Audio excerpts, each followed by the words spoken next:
what I was trying to do with the squad was really see as many players as possible in that time.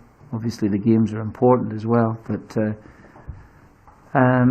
just have a look at things, and if someone misses out a particular game because of some sort of commitment, then I don't think it's any real hardship.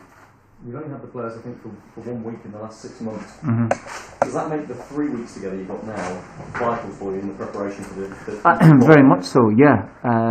For me, it's terrific in the sense that I have the players for this length of time. Of course, it's a lengthy period for the players. I think we touched on this here quite some time ago. But they're very, very keen. They want to do it, and the games that we have are very, very strong as well too. So I don't think there'll be anything to do with that type of friendly match that you might have considered beforehand. Considering some of these sides that we're playing will be going straight into the World Cup. So overall, just very, very obviously pleased. I'm pleased I've got this chance now to work with the players, and while I don't want to be driving them mad, really, with 3 training sessions per day and things that you see, especially after a long, hard time. But I want it to be enjoyable, but I want us to do some work as well. How much do the results matter to you over the next few weeks? Well, I think, of course, I mean, regardless of whether you're playing a friendly match or not, I think you want to win the games. The games that we've chosen are particularly difficult. I said a couple of days ago at the press conference that I'm really not. I wasn't choosing the matches, to try and improve coefficient for ourselves and things like that. They couldn't come any more difficult. But for me, it's obviously still want to win it. There'll be a bit of experimentation as well too. But overall, yeah, I think they'll be competitive. I'd like to try and do well in them. You wouldn't want to be going into September in the back of a very poor run. And are the players playing for places in those qualifiers, as far as you're concerned? Well, of course, I think that they feel that, and that's what they want as well. I think most of the players would say to you, if they think that they've got a fair crack, and I would say that I'm hoping that would be the case, that 99% of the players would tell you that maybe by September time that they might have had, then really it's up to them. Well, I don't know. I obviously don't know the ins and outs, and I only heard before we went to training there about an hour and a half ago about the news. As I said a couple of weeks ago, also Neil has done very well. Obviously, I know him particularly well because I signed him twice as a player, once to Leicester City and once to Celtic, where he did exceptionally well for me in both spells. So I really don't know the reasons for it, but it's happened. He's had a very good time at Celtic, particularly the year where they did brilliantly in the Champions League. And but again, I really don't know. Can he be a successful manager in the Premier League over England? Well, I think that why shouldn't he be? You know, he's got really good experience now.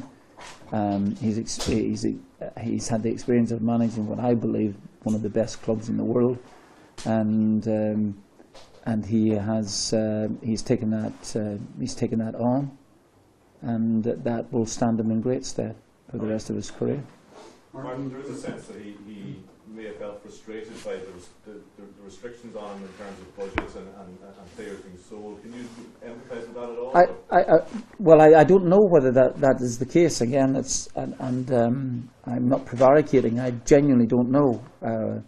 But whatever he chooses to do, it really will be up to Neil himself.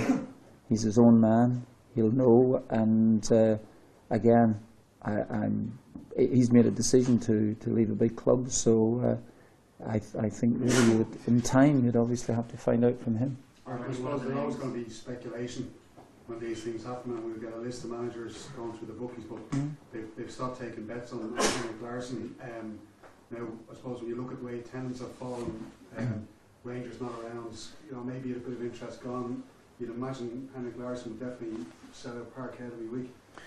Well, again, I'm getting my news just about an hour and a half ago, and someone also said to me about Henrik coming in, and Larsson was just phenomenal as a player, and just when you were in a tight spot in many a game, you just looked to him and he would pull you out of it. So he was really terrific as a player. He then went on to great things as well, for short periods at Barcelona and at Manchester United, to prove that he could score goals in any part of Europe. And again, that was terrific. He's had a little time as well as a manager in his own country. And if you say they've stopped taking bets on it and that he is very, very strong favourite, why not? He would be a great fit for Celtic again. If you don't mind, if I just interrupt there, as Martin says, it is absolutely correct that the news is just coming in, and really that's, we're here today for Republic of Ireland. If you don't mind just keeping the questions on that. Would you generally see him as a manager? It's a fair absolutely, question. Tomorrow. Well, would I see Henrik as